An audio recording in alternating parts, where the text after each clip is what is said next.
Sabda Nabi Muhammad sallallahu alaihi wasallam, man adapun siapa orang lam yahmad yang dia tidak memuji, atau bisa kita artikan tidak berterima kasih, an-nasa kepada manusia, lam yahmad maka dia juga tidak memuji, maka dia juga tidak berterima kasih Allah kepada Allah. Tuh. Lah lantas apa bedanya dengan made? Made itu kadang-kadang kagak ada sebab. Makanya made itu lebih cenderung kepada menjilat orang daripada berterima kasih. Ini ada orang kaya datang, belum ngapa-ngapain. Lah kita udah pengen ngorek duitnya aja nih. Lu mah mana-mana keren dah, kaya lu ya. Kenapa kita muji-muji dia? Supaya keluar duitnya. Nah ini kan tipe penjilat itu gini-gini. Beda sama kalau dia udah ngasih duluan. Terus kita muji, wah lu mah baik banget dah. Itu nggak apa-apa. Lah itu yang disebut hamad. Tapi kalau made itu lebih kepada penjilat, makanya nggak boleh. Bisa memilih. Jadi kalau menurut orang ahli filsafat bahwa ketika bumi, matahari itu diciptakan, maka kemudian mereka bergerak dengan sendirinya. Ya, mereka melakukan apapun yang sekehendak mereka. Tentunya teori seperti ini maka meniadakan kekuasaan Tuhan. Nah, berarti teori seperti ini meniadakan kehebatan Allah. Makanya walaupun kita digoda sama nafsu, kita itu mungkin digoda sama setan, tapi jangan pernah nyalahin nafsu, jangan pernah nyalahin setan. Tetap gimana pun juga itu adalah kehendak Allah. Entarlah kalau bapak tauhidnya udah kuat baru deh, nggak apa-apa nyalahin setan. Ya. Untuk sementara ini pesan saya, kalau kita melakukan sesuatu atau mendapatkan sesuatu, mendapat efek dan sebagainya, maka semuanya itu adalah kehendak Allah.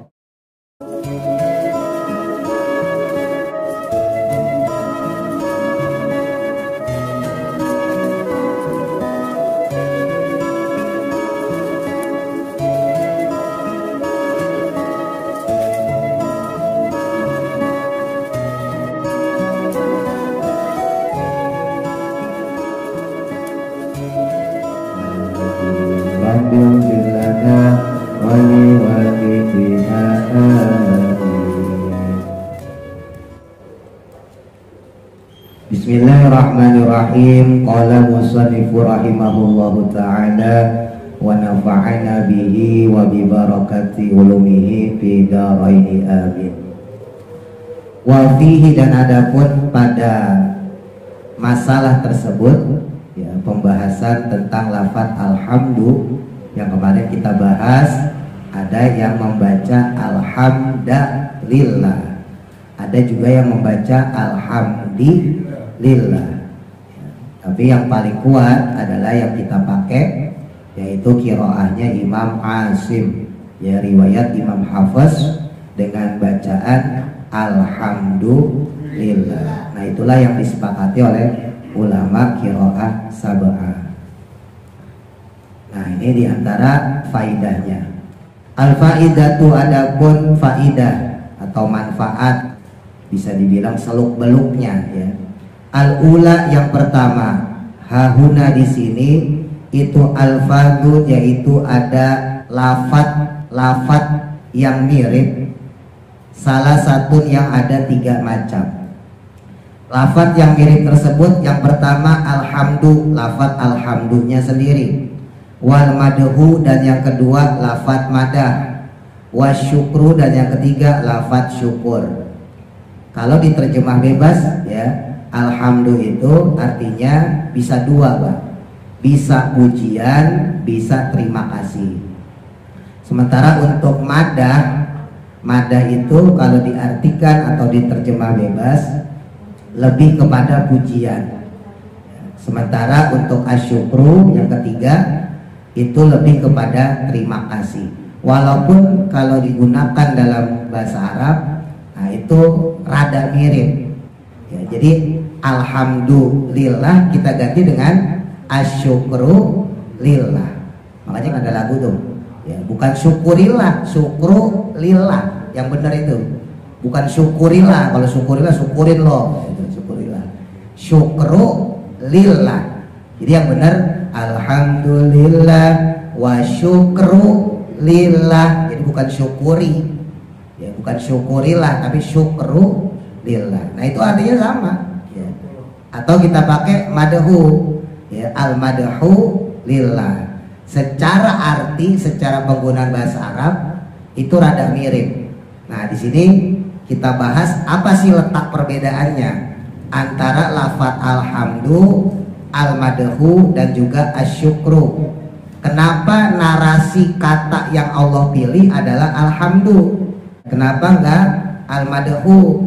Kenapa enggak asyukru? Kenapa enggak Allah cantumin al-madhu lillahi rabbil alamin gitu.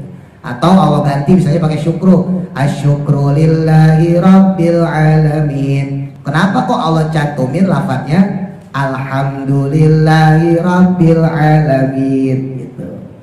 Fanaqulu, maka kami berkata, kata musannif kitab, al-farqu, adapun perbedaan, bainal hamdi, antara lafadz alhamdu, wal madhi, dan juga lafadz madh, itu min wujuhin, ada dari beberapa sisi, dari beberapa aspek. Al-awalu, yang pertama, sisi yang pertama yaitu innal madha, sesungguhnya lafadz madh itu qad yaksulu, terkadang dipakai lil hayyi, untuk makhluk yang hidup, wali ghairil hayyi, dan juga untuk selain yang hidup.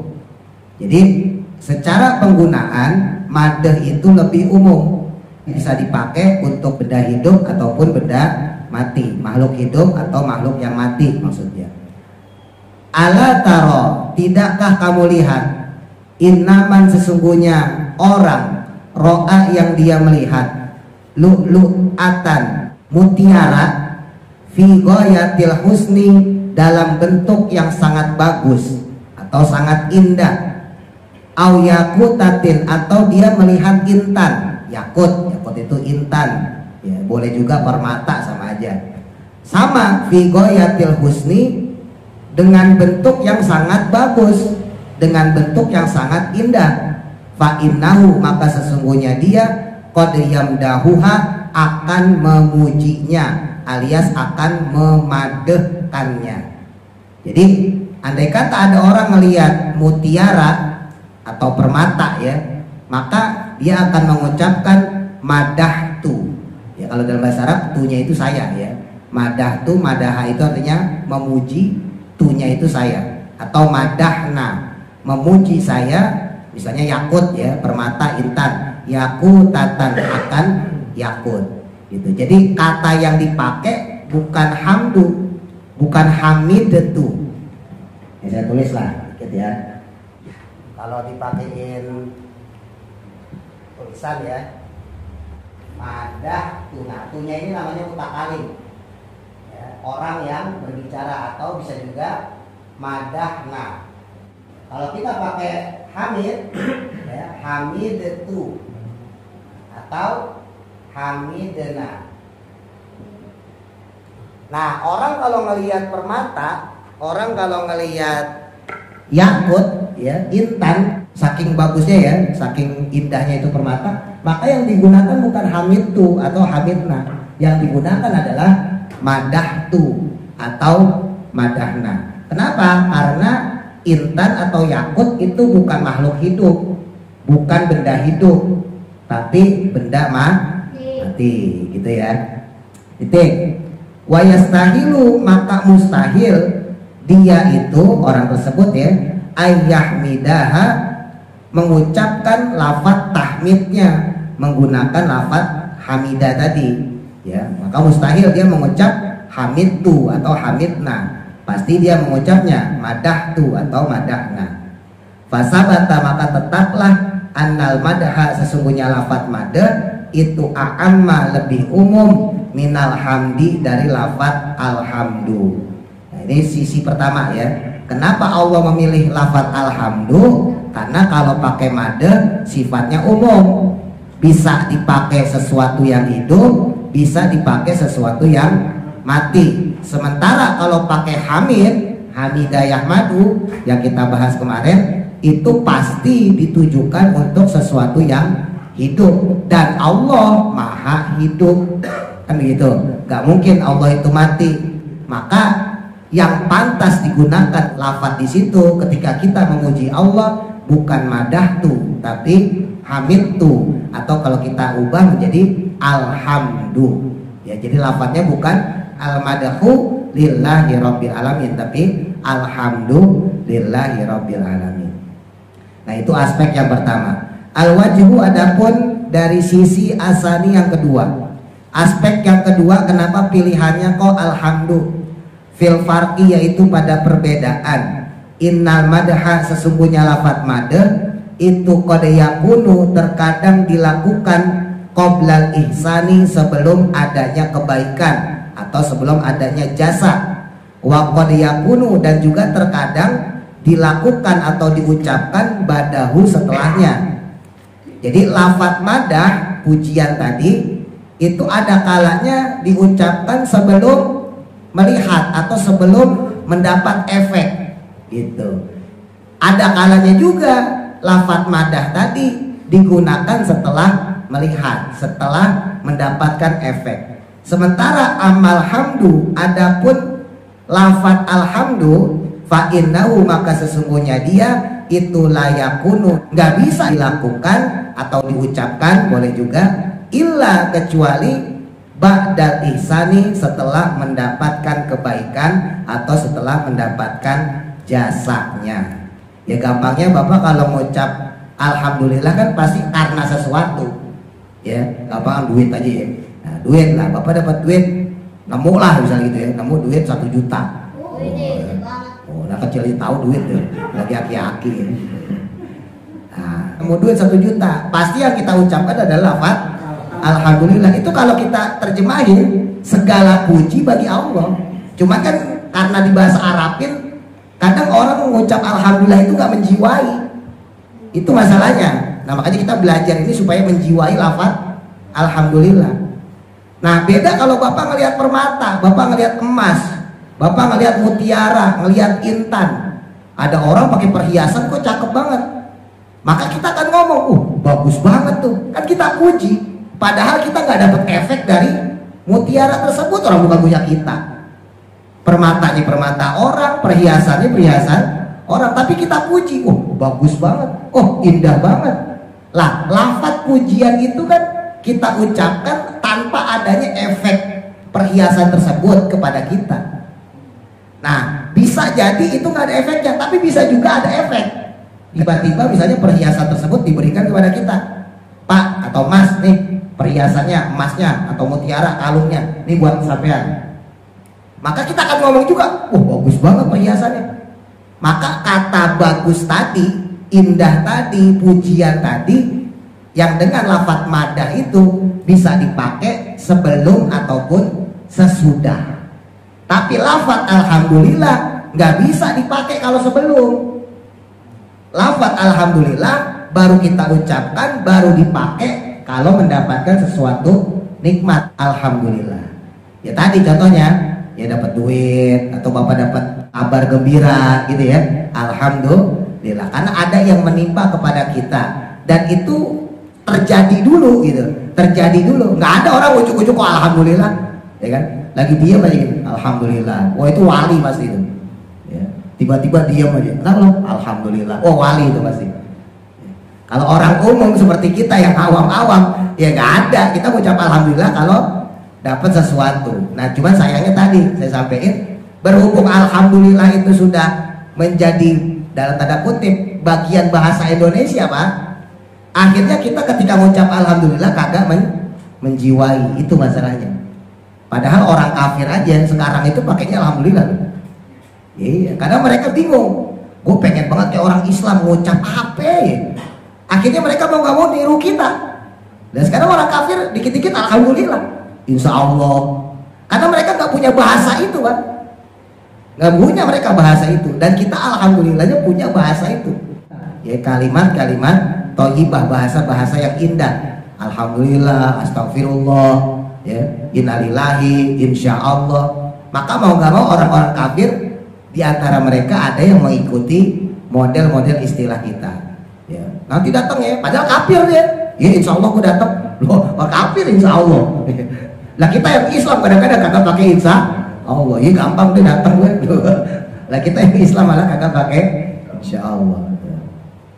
Ya, al-wajhu salis, dan adapun aspek atau sisi yang ketiga, fil farqi dalam perbedaan lafaz tersebut, ya, al-madh sama al-hamd.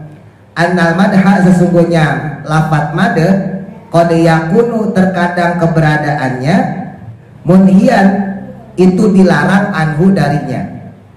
Jadi ada kalanya lafaz madh itu terlarang. Qala, sebagaimana sabda Nabi Muhammad sallallahu alaihi wasallam, uhsu, taburkanlah oleh kalian at-turaba, akan debu, fi wujuhil madahina, pada wajahnya orang-orang yang suka memuji. Nah ini riwayat Imam Muslim kalau nggak salah, dengan nomor hadis 3002 masalahnya. Jadi kalau lafaz panjangnya idza ra'aitum al-madahin fahsu fi wujuhihim at-turab, aslinya begitu. Kalau kamu melihat orang kok senang memuji, bahkan gak sedikit dia mengagungkan dirinya sendiri, nah maka kata Nabi, taburkan tanah yang berdebu ke mukanya. Maksudnya bukan beneran, ini bahasa kinayah ya. Karena kadang-kadang yang sumbu pendek, wah ini berarti lemparin batu kalau orang kayak gitu, bukan. Ya, maksudnya apa? Kalau ada orang kayak begitu, maka sadarkan. Kenapa lafaz yang dipakai debu, turab? Karena manusia itu berasal dari debu, dari tanah, nanti kembali juga ke tanah, ke debu, maksudnya begitu.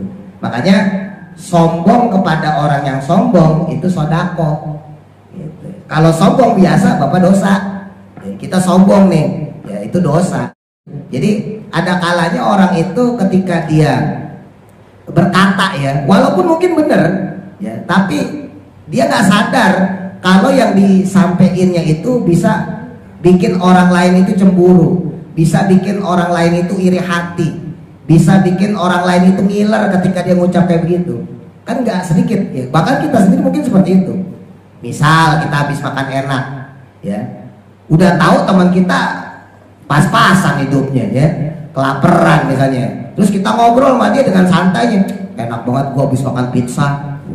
Udah tahu kita punya teman boro-boro makan enak, ketemu nasi aja bisa dihitung.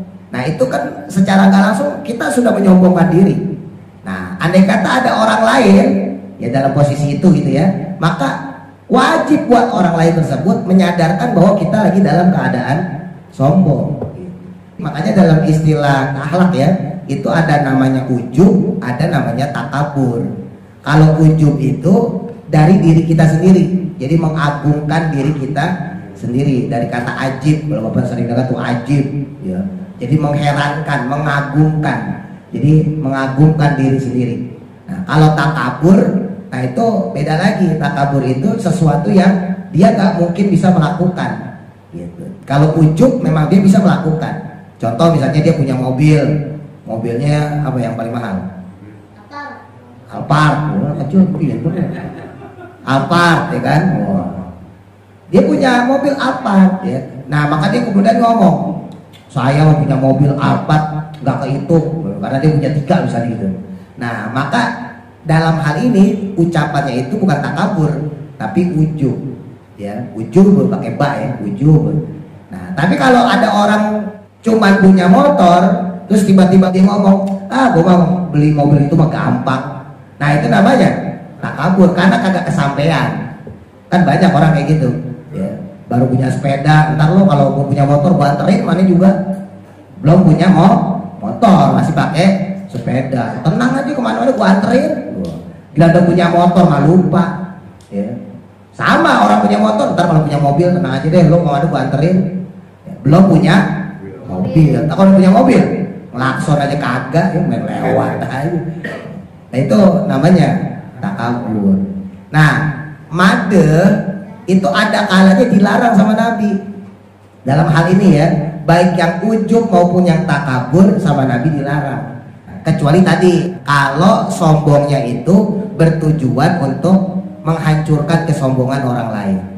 Kan gak sedikit ya, kita mungkin punya teman kok ya terbatas tapi sombong.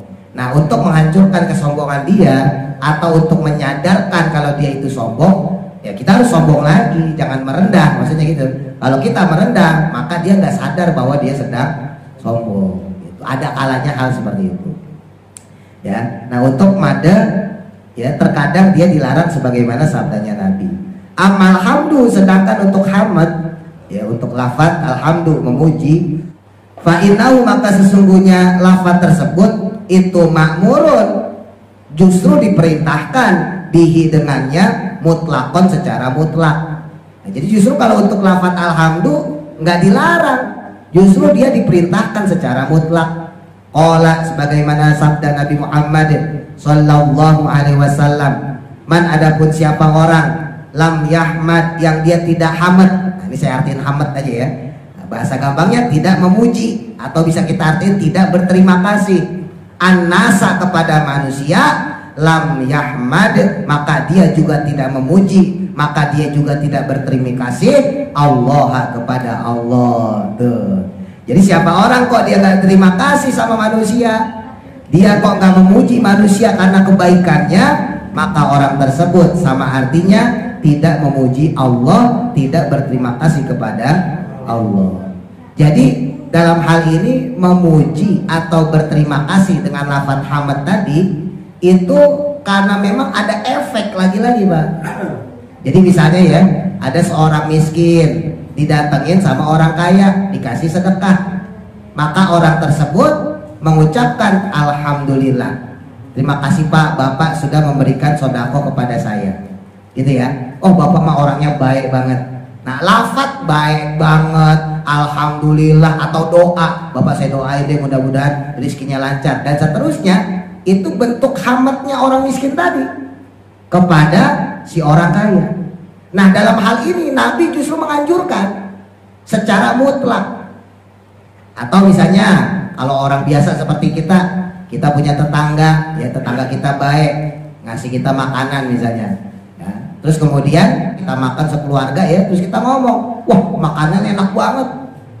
Emang sampean kalau bikin makanan tuh nggak ada ngalahin RW 8. Ya walaupun dalam hati ngarep biar dikasih lagi.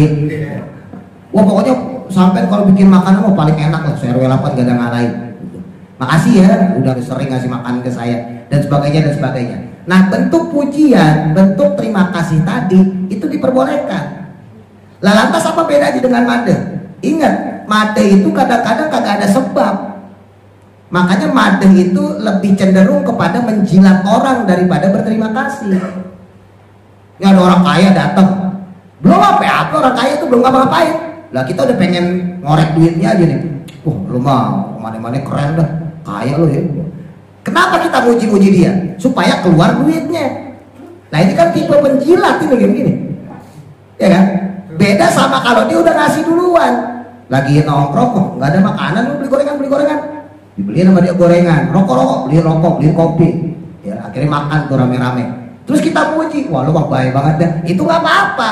Lah itu yang disebut hamad. Tapi kalau made itu lebih kepada penjilat, makanya kagak boleh. Dan umumnya orang kalau dikasih pujian bentuk made ya, bukan yang hamad, itu bukan tambah baik Pak, biasanya tambah kikir, tambah pelit, biasanya begitu. Beda kalau dikasih hamad, ya dikasih gorengan nih, dikasih rokok, dikasih kopi, terus hamadnya keluar, wah lu emang baik deh. Apaan juga kita mau nongkrong pasti dikasih dan seterusnya. Nah maka dia akan keluar lagi. Kenapa? Karena merasa senang dipuji itu dan itu manusiawi. Ya bukan larangan, itu nggak masalah. Yang nggak boleh kalau dianya sendiri memuji diri sendiri, itu nggak boleh. Kalau orang lain memuji dia, itu nggak ada masalah. Nah maka kemudian orang itu, yaudah gue beliin lagi nih nasi padang sekalian, gorengan makan kenyang, nasi padang kalian. Nah itu kagak apa-apa. Tapi kalau yang made belum ngasih apa-apa udah kita puji, wah lu mau baik, wah lu mau orang yang paling dermawan, belum ngasih apa-apa udah kita puji, itu namanya ngejilat. Ya itu yang dilarang sama Nabi. Orang kayak gitu dipuji emang bakal ngasih? Kagak. Dia tetap iya dong sampai dulu duitnya kagak keluar-keluar. Ya, nah makanya lafaz made seperti itu dilarang sama Nabi, beda sama hamad. Ya, kalau hamad itu diperbolehkan, bahkan dianjurkan sama Nabi. Makanya Siapa orang yang dia kok nggak bersyukur, nggak memuji, nggak berterima kasih kepada manusia, ya sama artinya dia nggak memuji, nggak bersyukur, nggak berterima kasih kepada Allah. Jadi langsung kepada Allah, Pak. Ya. Makanya hati-hati ya, namanya kayak gini kan subjektif.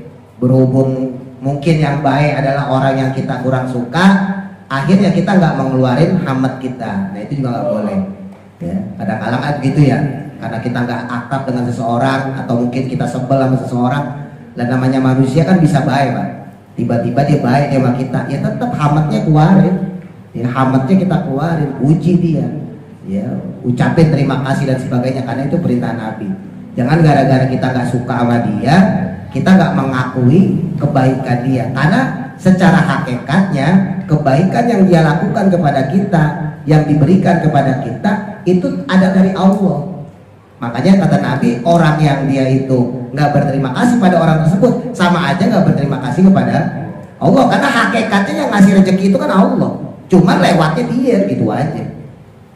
Jadi dia itu hanya sebagai wasilah kepada kita gitu. Wal wajhul rabi. Adapun aspek yang keempat, sisi yang keempat, anal madha, sesungguhnya lafaz madha itu ibaratun adalah gambaran anil qauli, dari ucapan atau pada ucapan, ad-dali yang mana menunjukkan ala kaunihi atas keberadaan seseorang, mukhtason yang dikhususkan, binauin dengan suatu macam, min anwa'il fadhaili dari berbagai macam fadilah, dari berbagai macam kelebihan.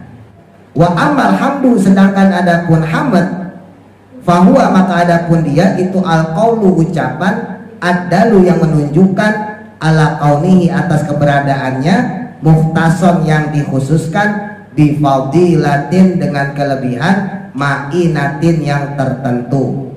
Wahia maka adapun hal tersebut itu fadilatul in'ami adalah fadilahnya berbagai nikmat. Ya, kalau nikmat satu mufrad kata tunggal, in'am itu jamak ya.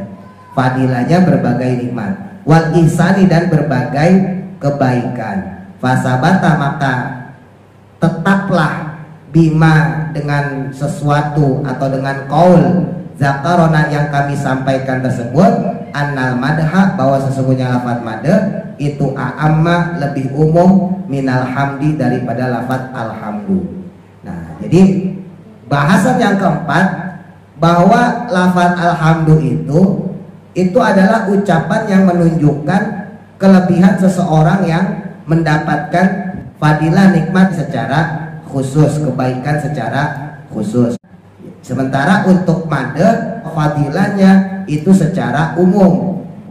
Ya, kalau untuk hamd itu fadilahnya secara khusus, kebaikan secara khusus. Contohnya apa? Misalnya kebaikan dalam hal ibadah, kebaikan dalam hal karunia Allah, bentuknya misalnya apa? Rezeki. Ya, misalnya ada orang lahir anak, ya, dapat cucu dan sebagainya. Nah, bentuk yang tertentu itu lebih kepada hamd, bukan kepada madh. Tapi kalau madh itu secara umum. Ya, artinya berarti bisa kita ambil kesimpulan alhamd ya itu bisa dimasukin dalam kategori al-madh karena dia sifatnya umum. Tapi kalau al-madh belum tentu hamd, gitu ya. Jadi kalau hamd pasti madh, tapi kalau madh belum tentu hamd. Titik.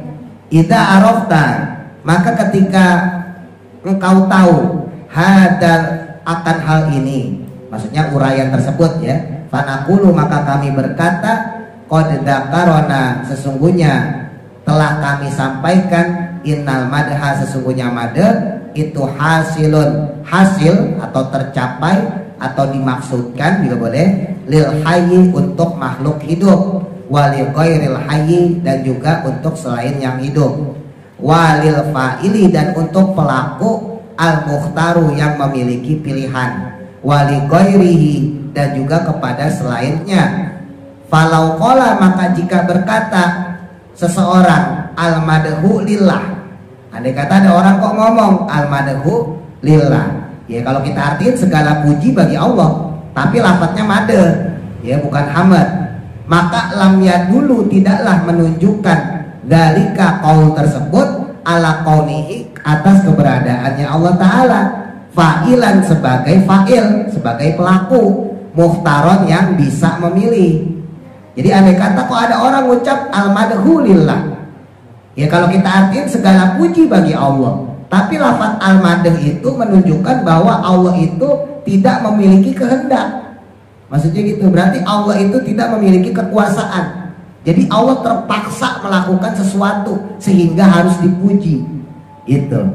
Amalama qala. Adapun ketika berkata seseorang alhamdulillah, nah sebaliknya, andai kata orang mengucap lafadznya alhamdulillah, fahuwa, maka hal tersebut itu ya dulu menunjukkan ala kaunihi atas keberadaan Allah Ta'ala, muhtaron yang bisa memilih.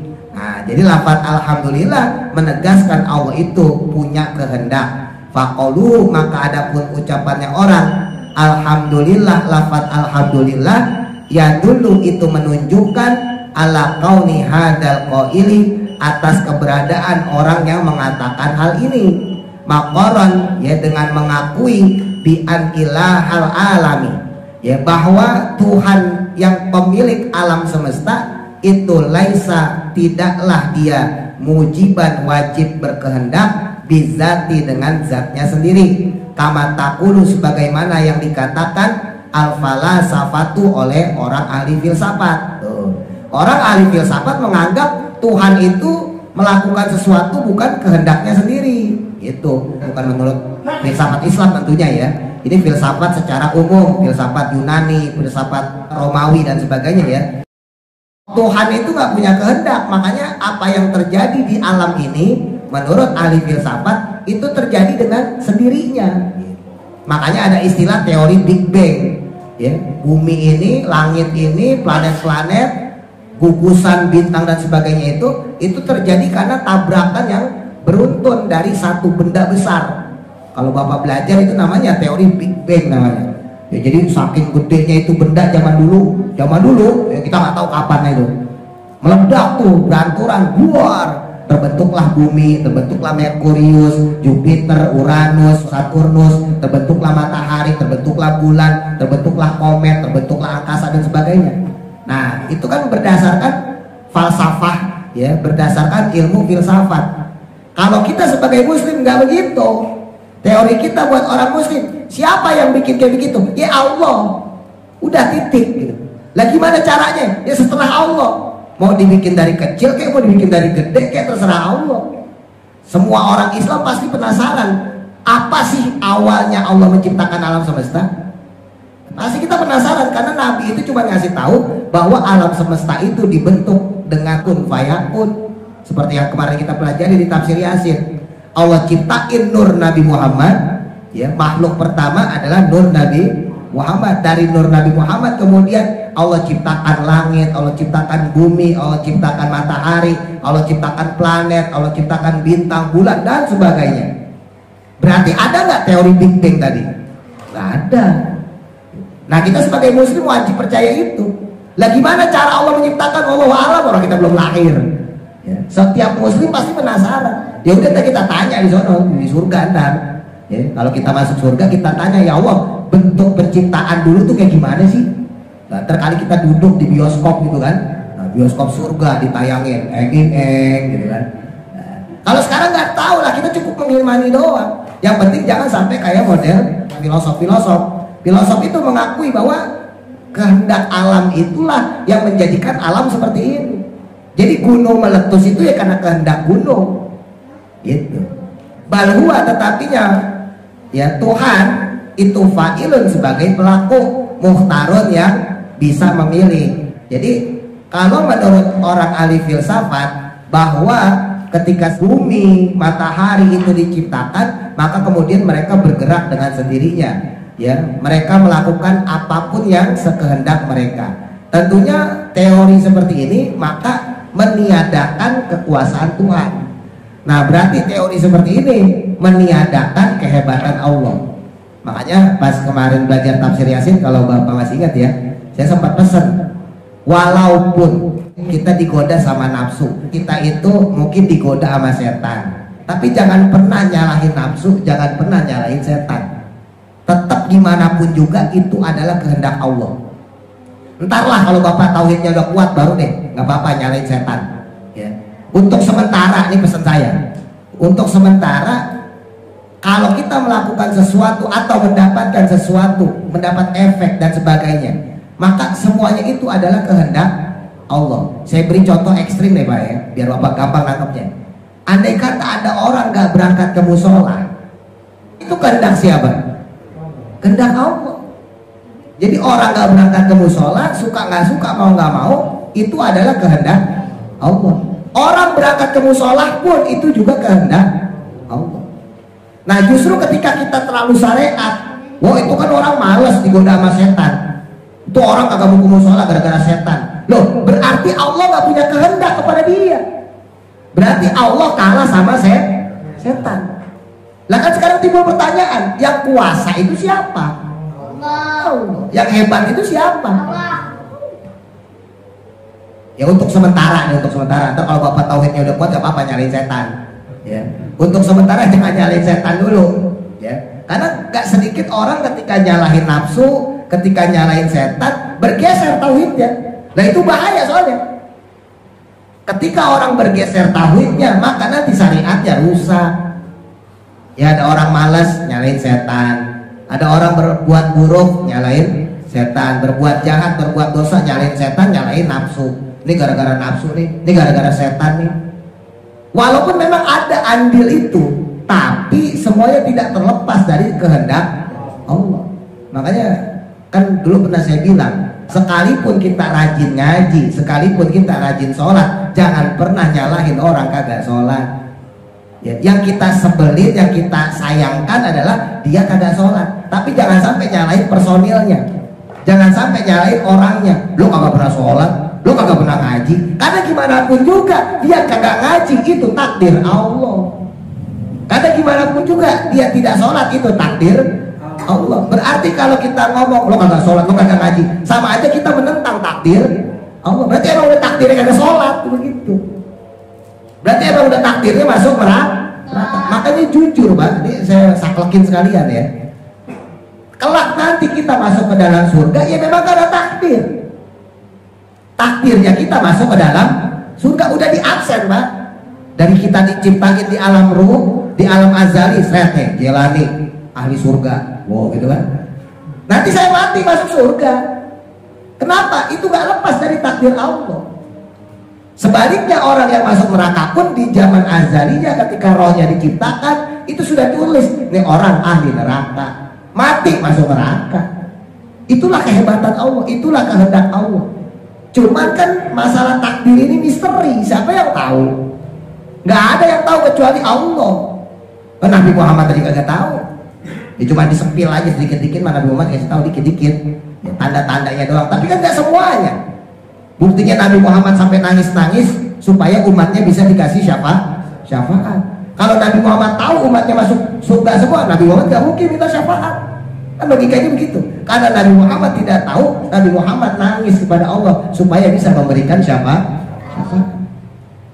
Jadi karena takdir itu misteri, makanya kita disuruh ikhtiar. Orang sakit supaya sembuh ikhtiar, ya. Orang nggak punya kerjaan supaya punya kerjaan ikhtiar. Orang nggak punya duit supaya punya duit ikhtiar. Anak bandel supaya jadi soleh ikhtiar. Tapi kita harus tetap yakin bahwa itu yang bikin itu adalah Allah. Makanya orang yang menolak takdir itu dosanya gede Pak. Bapak sebel sama istri nih, istri kok kayak begini banget, susah diatur, diomongin gini kagak nurut, duit dihabisin mulu. Itu bapak nolak takdir. Orang Allah nyiptain dia begitu, lah gimana? Bingung kan? Nah kalau kita nyalain istri, berarti kita nyalain Allah yang nyiptain dia. Loh untungnya istri kita gak belajar kayak gini. Ini bahaya nih kalau sampai bini kita nih. Wah berarti bapak nyalain saya sebagai makhluk Allah. Nah tapi kalau bapak pikir, emang kita bisa bertindak apa? Emang kita bisa berbuat apa? Allah kok yang bikin dia seperti itu. Allah yang bikin anak kita seperti itu. Allah yang bikin istri kita seperti itu. Allah yang bikin bapak-bapak seperti ini, Allah yang bikin saya seperti ini. Emang kita punya kehendak apa? Gak bisa. Kita cuma jalanin kehidupan. Ya. Supaya apa? Supaya min ayatillah yang kita bahas tuh di tafsir Yasin. Allah itu pengen nyombongin dirinya. Tempatku tuh bukan cuma surga, gitu loh. Ciptaanku tuh bukan cuma surga. Adam main-main ke dunia, biar tahu indahnya dunia. Jadi kita datang ke dunia nih Pak, iseng doang. Emang ngapain? Iseng doang. Allah lagi nyombongin dirinya. Sebab kalau kita tinggal di surga, Nabi Adam, Siti Hawa tinggal di surga, kita lahir di surga, maka kita nggak tahu kekuasaan Allah selain surga. Berhubung Nabi Adam diturunkan ke dunia, lahir kita bisa ngelihat dunia, kita bisa ngelihat bintang, kita bisa ngelihat matahari, kita bisa ngelihat planet-planet, kita bisa ngelihat orang yang saat ini baik, sejam kemudian tiba-tiba jadi jahat. Kita bisa ngelihat saat ini kita kasih duit istri kita, baik, makasih ya Pak, makasih Pak. Sejam kemudian merengut. Kan hebatnya Allah itu. Ya kan? Nah itu hebatnya Allah. Di surga kagak ada orang di surga merengut, senyum semua. Itulah hebatnya Allah. Jadi kita di dunia itu cuma ngapain? Cuma nyaksiin kehebatan Allah. Intinya cuma itu. Gak ada lagi, udah intinya cuma itu. Allah pengen nyombongin diri, itu aja. Ya. Nah, sambil Allah nyombongin diri, sambil kita berwisata religi, ibaratnya gitu ya, ngumpulin bekal deh. Ya, siapin sanggung kita, siapin bekal kita. Dengan cara apa? Ibadah tentunya. Supaya kelak nanti kita meninggal dipanggil sama Allah. Fulan, apa yang kamu dapat ketika aku nyombongin diri? Kita ngomong sama Allah, ya Allah hebat banget engkau ya Allah. Engkau bisa nyiptain langit, engkau bisa nyiptain bumi, pegunungan, air terjun, awan, indah banget ya Allah. Saya saksikan itu semua.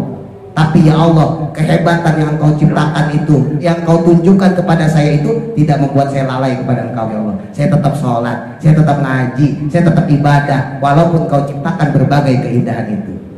Berarti itu orang lulus tes, masuk ke dalam surga yang lebih indah, maka dia pantas.